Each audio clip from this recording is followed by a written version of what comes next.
भूर्भुवः स्वः तत्सवितुर्वरेण्यं भर्गो देवस्य धीमहि धियो यो नः प्रचोदयात्।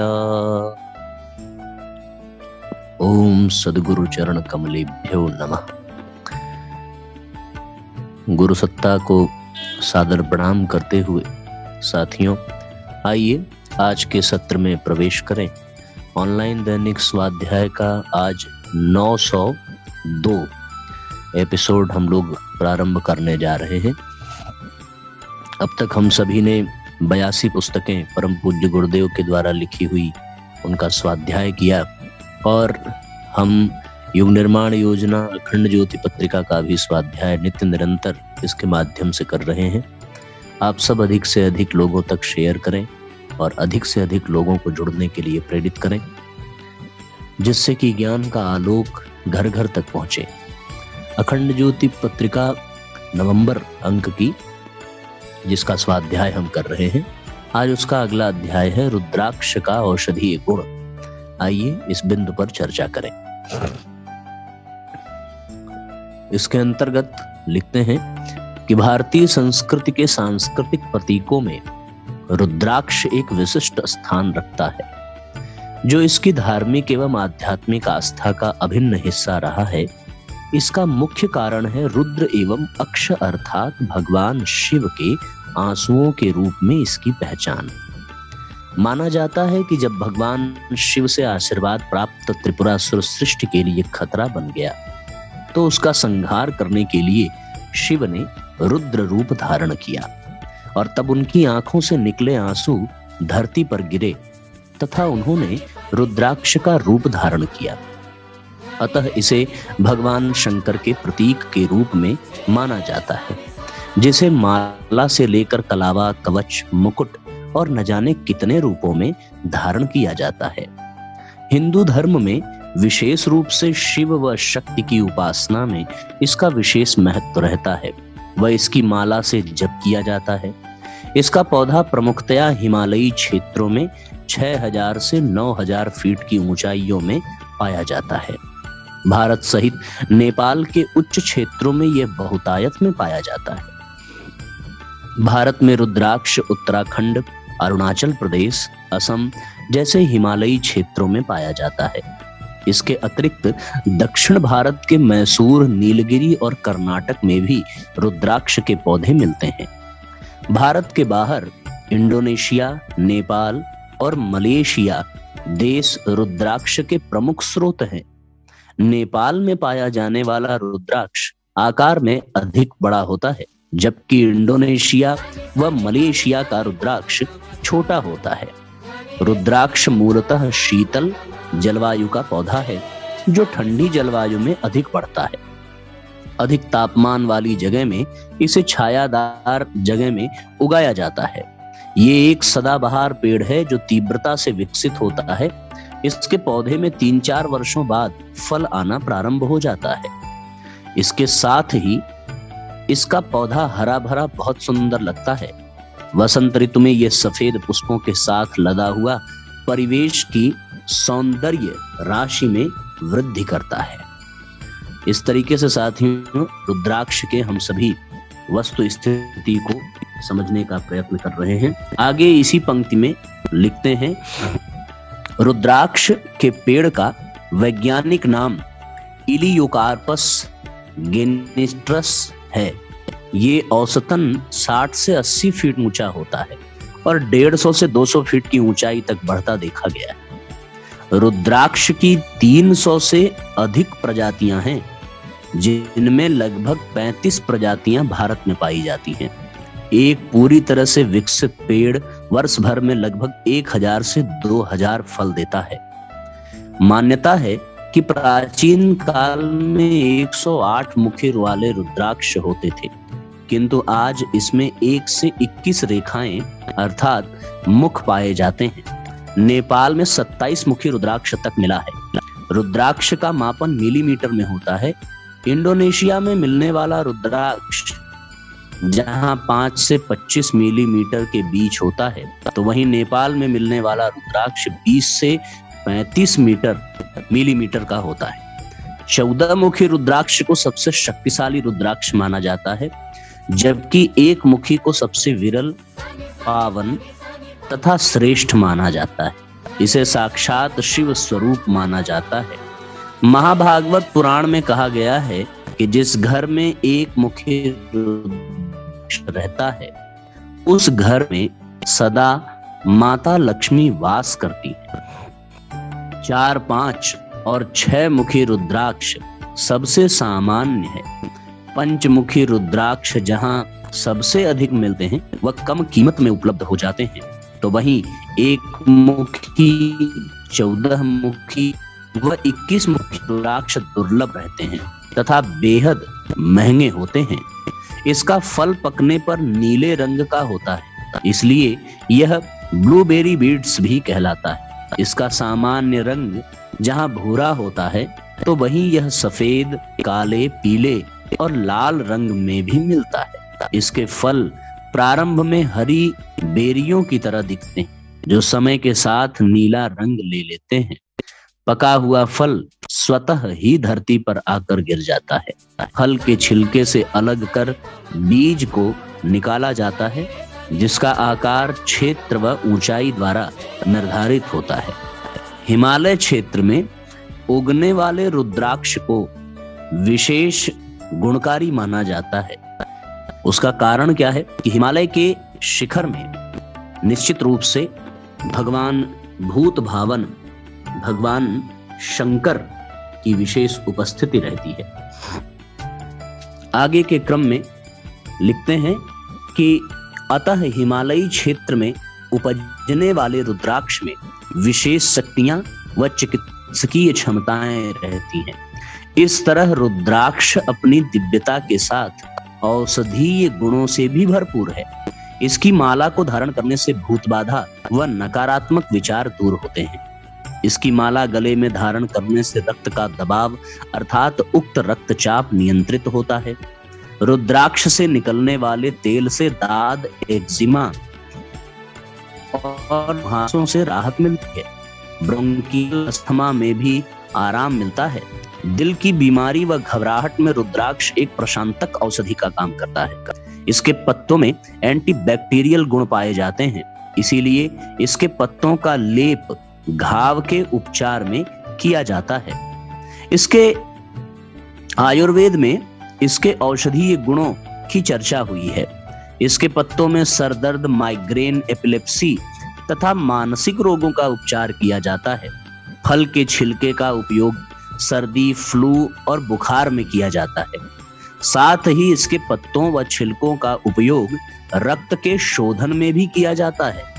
आयुर्वेद के ग्रंथों के अनुसार रुद्राक्ष शरीर को सशक्त करता है, रोग प्रतिरोधक क्षमता को बढ़ाता है, नैसर्गिक उपचारात्मक शक्तियों को जागृत करता है और समग्र स्वास्थ्य में योगदान देता है। इसमें नकली रूप भी बाजार में उपलब्ध है, अतः विशेषज्ञों व जानकारों से परामर्श के उपरांत ही इसके आध्यात्मिक व औषधीय गुणों की परीक्षा की जानी चाहिए। इस तरीके से साथियों आप यहाँ पर देख सकते हैं कि कितना महत्वपूर्ण है ये रुद्राक्ष, जिसे हम श्रद्धा, आस्था की दृष्टि से देखते हैं और साथ ही साथ हम इससे औषधीय गुण भी प्राप्त कर सकते हैं। तो जो रुद्राक्ष धारण करते हैं उनके लिए ये अध्याय और भी महत्वपूर्ण है, क्योंकि जिस रुद्राक्ष को वो केवल भावना, श्रद्धा के आधार पर ही धारण करते थे, आस्था के आधार पर ही, अब वो उसमें विश्वास का भी पुट लगा सकेंगे और उनको पूर्ण लाभ मिलेगा। एक छोटी सी कहानी है इस अध्याय के अंत में, आइए सुने। अर्जेंटीना के एक प्रसिद्ध गोल्फर विंसेंजो ने एक खेल प्रतियोगिता में प्रथम स्थान प्राप्त किया। पुरस्कार जीतने के बाद वे अपनी कार पार्किंग से निकल रहे थे कि एक महिला उनके पास आकर रोने लगी। पूछने पर उसने बताया कि उसके बच्चे को कैंसर है और उसी कारण उसको इतना दुख है। विंसेंजो का दिल ये सुनकर पसीज गया।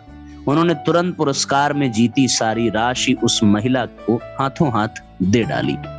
कुछ दिन बाद उस खेल प्रतियोगिता के आयोजकों से उनकी भेंट हुई तो उन्होंने सारा घटनाक्रम आयोजकों को कह सुनाया।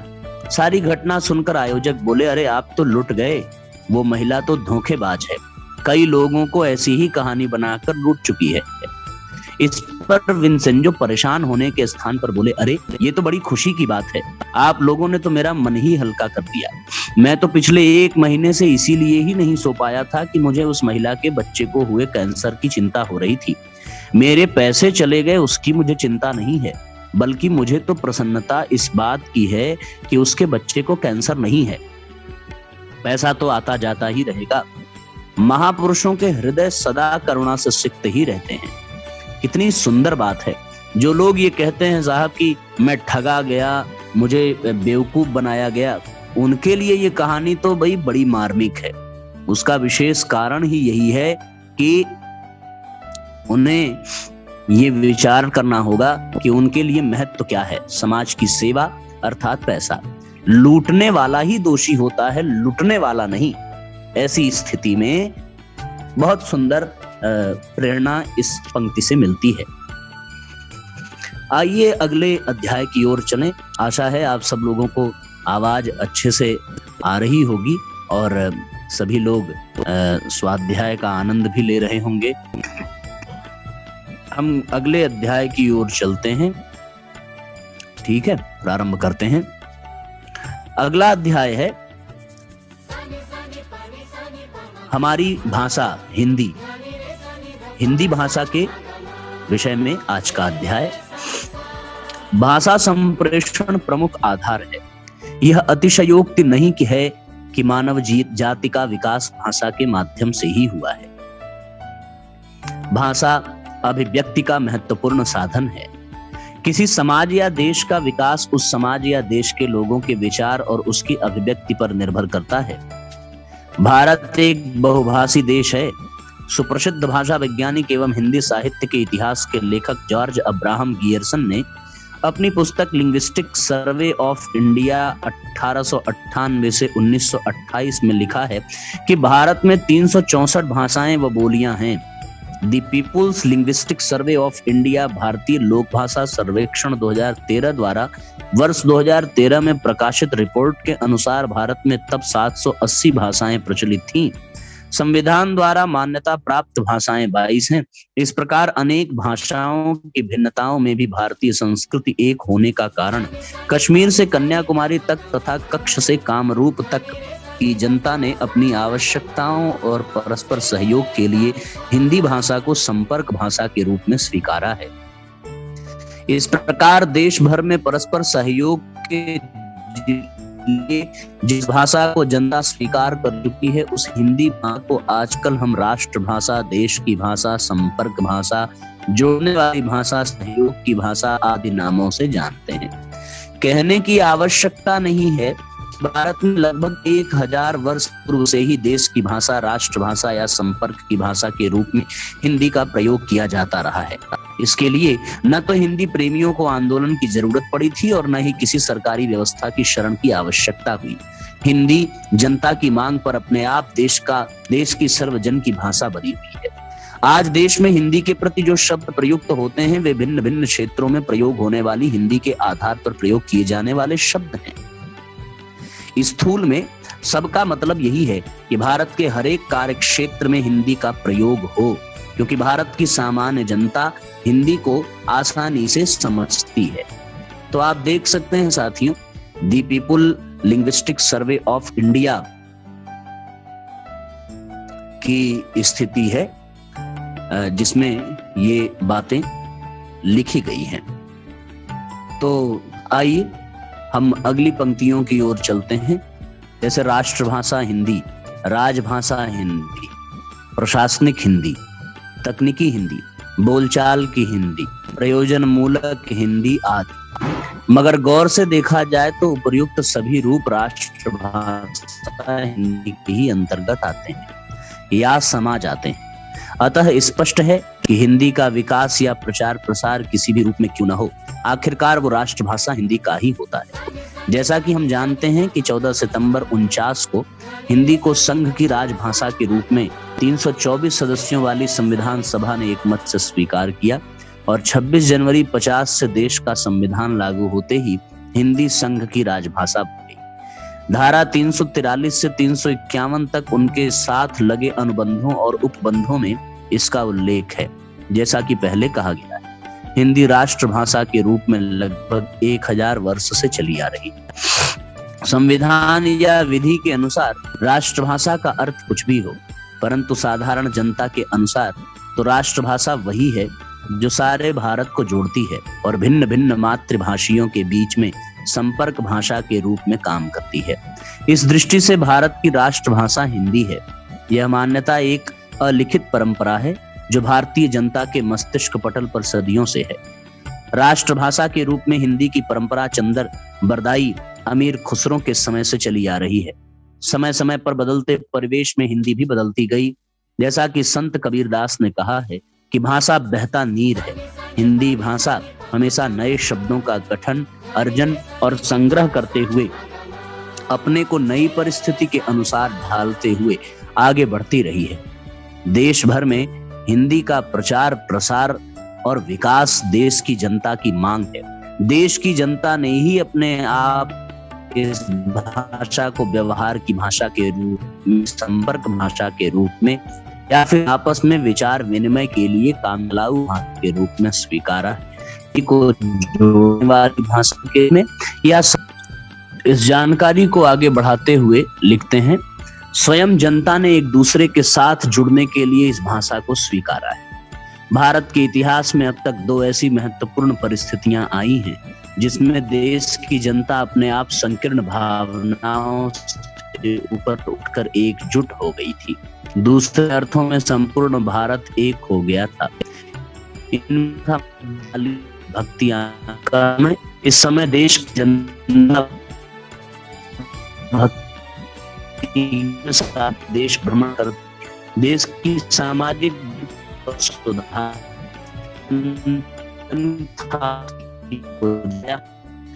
की आवश्यकता नहीं है कि राष्ट्रीय एकीकरण की इस प्रक्रिया में हिंदी का योगदान महत्वपूर्ण रहा।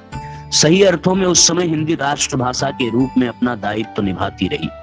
कबीर, तुलसी, सूरजाइसी, मीरा जैसे कई प्रसिद्ध कवियों ने हिंदी के माध्यम से देश व समाज को संगठित करने का काम किया है। दूसरी परिस्थिति आजादी की लड़ाई की थी। इस समय में भी जनता का अंग्रेजों के विरोध में जो संघर्ष चला, उसमें जनता को एकजुट करने में हिंदी की भूमिका अहम रही।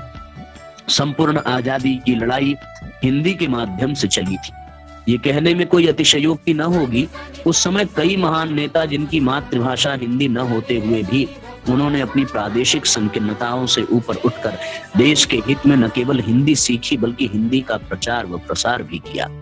स्वतंत्रता सेनानी श्री पट्टाभी सीता रामैया जी जैसे कर्मठ हिंदी प्रेमी के लिए मछलीपट्टनम के डाकघर में हिंदी जानने वाले कर्मचारी को नियुक्त करना पड़ा, क्योंकि वे पते भी हिंदी में ही लिखते थे। ऐसे कई स्वतंत्रता सेनानी हिंदी पढ़ना पढ़ाना देशभक्ति का कार्य मानते थे। वे अपने हाथों में हिंदी की पुस्तकें पकड़ने को देशभक्ति का चिन्ह मानते थे। हिंदी के प्रचार प्रसार के बारे में महात्मा गांधी ने दिनांक 23 मार्च 18 को इंदौर में 8वें हिंदी साहित्य सम्मेलन की अध्यक्षता करते हुए कहा था, मेरा नम्र लेकिन दृढ़ अभिप्राय है कि जब तक हम हिंदी को राष्ट्रीय दर्जा और अपनी अपनी प्रांतीय भाषा को उनका योग्य स्थान नहीं देंगे, तब तक स्वराज्य की सब बातें निरर्थक हैं। इसी प्रकार नेताजी सुभाष चंद्र बोस का भी कहना था कि शायद हम में से कुछ ऐसे आदमी हैं जिन्हें इस बात का डर है कि हिंदी वाले हमारी मातृभाषा को छुड़ाकर उसके स्थान में हिंदी रखना चाहते हैं। यह भी निराधार भ्रम है।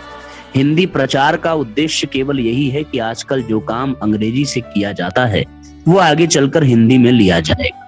अपनी माता से भी ज्यादा प्यारी मातृभाषा को हम कदापि नहीं छोड़ सकते, किंतु भारत के विभिन्न प्रांतों के भाइयों से बातचीत करने के लिए हिंदी या हिंदुस्तानी तो सीखनी ही चाहिए। इनके अलावा हिंदी के प्रचार प्रसार करने वाले हिंदीतर नेताओं में गुजराती भाषी सरदार वल्लभ भाई पटेल, के.एम. मुंशी, मराठी भाषी लोकमान्य बाल गंगाधर तिलक, आचार्य विनोबा भावे, तमिल भाषी डॉक्टर सुब्रह्मण्यम भारती, बंगला भाषी चक्रवर्ती राजगोपालाचारी, कन्नड़ भाषी रंगनाथ रामचंद्र दिवाकर, असमिया भाषी गोपबंधु चौधरी, तेलुगु भाषी पट्टाभी, सीतारामैया, मोटूरी, सत्यनारायण आदि के नाम आदर से लिए जा सकते हैं। इन सभी के प्रयासों से देश आजाद होने तक संपूर्ण देश की भाषा के रूप में हिंदी का प्रचार प्रसार हो चुका था। आजादी के पश्चात देश की शासन व्यवस्था को सुचारू रूप से चलाने के लिए संघ की राजभाषा के रूप में हिंदी को संविधान में स्वीकार किया गया। इस कारण हिंदी का एक नया रूप विकसित हो पाया। राजभाषा के पद पर सुशोभित होने के बाद आरंभिक वर्षों में हिंदी को कई कठिनाइयों का सामना करना पड़ा तथा प्रशासन के सभी विभागों के पारिभाषिक व तकनीकी शब्दकोशों का निर्माण करना पड़ा। इसके अतिरिक्त कई विज्ञान विधि तकनीकी विभागों के संबंध में प्रयोग होने वाले प्रारूपों, पदनाम, वाक्यांश, टिप्पणियां आदि को भी तैयार करना पड़ा। परंतु इस कार्य को सफलतापूर्वक गृह मंत्रालय, विधि मंत्रालय, मानव संसाधन विकास मंत्रालय आदि संस्थाओं से जुड़कर संपन्न किया। ये वह समय था जब कुछ संकीर्ण तत्व राजनीतिक स्वार्थ के लिए हिंदी का विरोध कर रहे थे। चली थी, ये कहने में कोई अतिशयोक्ति न हो। उस समय कई महान नेता थे जिनकी मातृभाषा हिंदी न होते हुए भी उन्होंने अपने प्रादेशिक संकीर्णताओं से ऊपर उठकर देश के हित में न केवल हिंदी सीखी बल्कि हिंदी का प्रचार व प्रसार भी किया।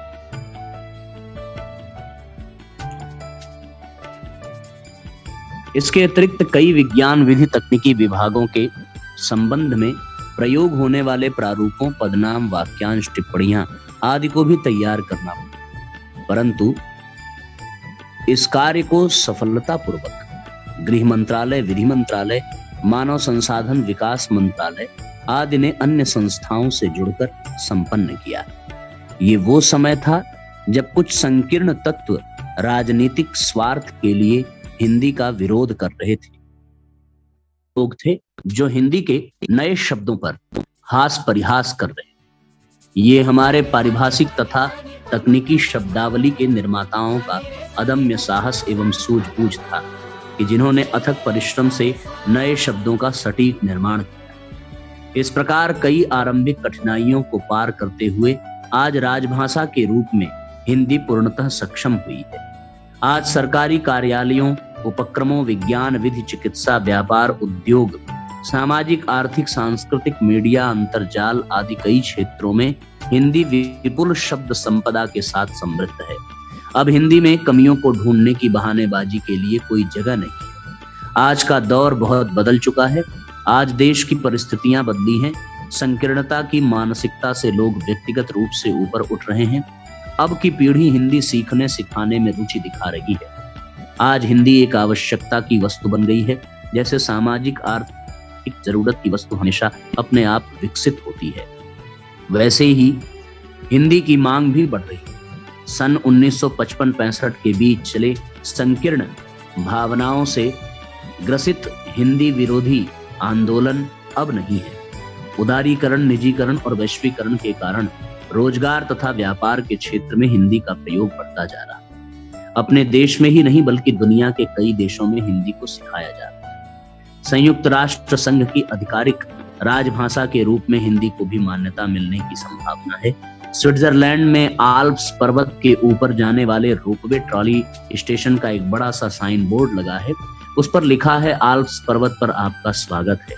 यह वाक्य विश्व की 5 भाषाओं में लिखा गया है, उनमें से एक भाषा हिंदी है। ये तथ्य साझा करने का अभिप्राय है कि हिंदी भाषा की लोकप्रियता बढ़ती जा रही है। यह अत्यंत उत्कृष्ट, समृद्ध एवं मधुर भाषा है। अपनी क्षेत्रीयता एवं संकीर्णता से ऊपर उठकर हमें हिंदी भाषा का प्रयोग करना चाहिए।